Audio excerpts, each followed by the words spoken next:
A second report about the state of the Ontario Science Centre has been released. Premier Doug Ford has faced widespread criticism for the government's decision to suddenly close the museum last month, saying it was due to structural issues with the roof.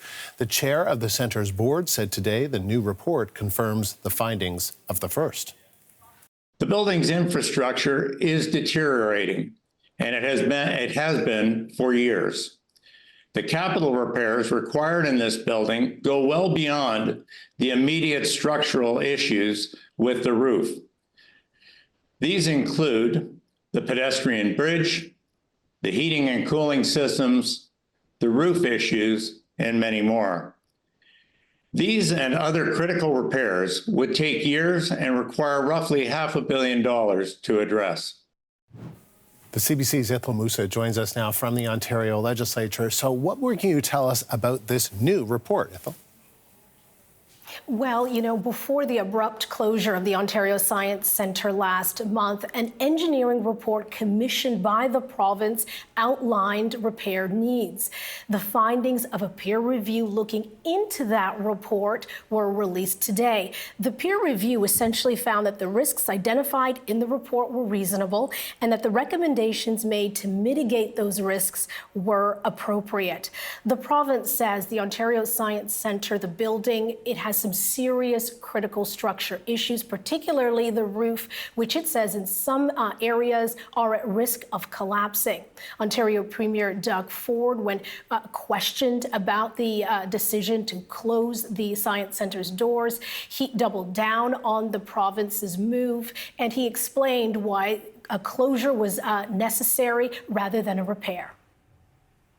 At the end of the day, this is not a safe building.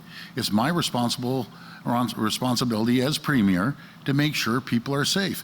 And when I have two engineering reports back to back, and I was briefed for over an hour, not just about the roof, about every issue you could possibly think of, it just doesn't make sense to throw good money into an old, decrepit building. And Ethel, CBC Toronto has spoken to several engineers. What did they have to say about the repairs? Well, the experts that CBC spoke to, both architects and engineers, say the province's messaging doesn't quite match the findings of that initial engineering report, and that the centre should remain open. The engineering report found that no more than 6% of the centre's roof panels are high risk and at an increased risk of collapsing. The report recommended that more support or roof panel replacements be installed before the winter.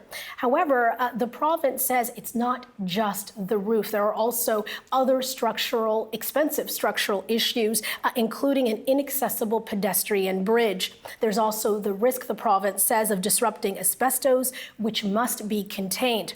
However, one opposition politician isn't buying it. Neither report recommended shutting down the Ontario Science Centre and building a new one. In fact, having read both now, I hear and read the opposite. I hear that saving it is entirely possible and entirely within reach. Now, I trust facts. The engineering reports, the peer review, they're full of them. What I don't trust is this government's spin on the information that only they are privy to.